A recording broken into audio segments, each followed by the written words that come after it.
মা দেখো আমার বর কত বড় লোক, হ্যান্ডসাম। মা আমার বর তো গরিব, আমাকে কেন গরিব বরের সাথে বিয়ে ঠিক করছো? আমি এই গরিব ছেলেটাকে বিয়ে করব না।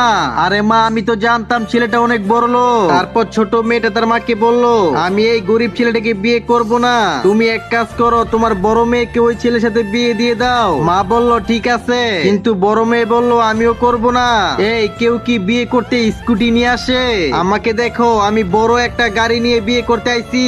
ছেলেটাকে অপমান করে চলে যায়, কিন্তু কেউ তো জানে না ছেলেটা যে অনেক বড় লোক। গরিবের অভিনয় করে মেয়েটাকে বিয়ে করতে আইছে, আর ছোট মেয়েটা লোভ করে যে ছেলেটা গরিব বড় লোক ভেবে ওই ছেলেটার হাত ধরে চলে যায়। আর গিয়ে দেখলো ছেলেটার পুরনো বাড়ি। বেশি লোভ করতে গিয়ে মেয়েটাই ঠকে যায়, আর গরিব ছেলেটা তার বাড়ির সামনে এসে বলল এই বাড়িটা আমার। আর মেয়েটা এত বড় বাড়ি দেখে আশ্চর্য হয়ে যায়। ভালো লাগলে ভিডিওতে লাইক দিয়ে চ্যানেলটি সাবস্ক্রাইব করে ফেলুন।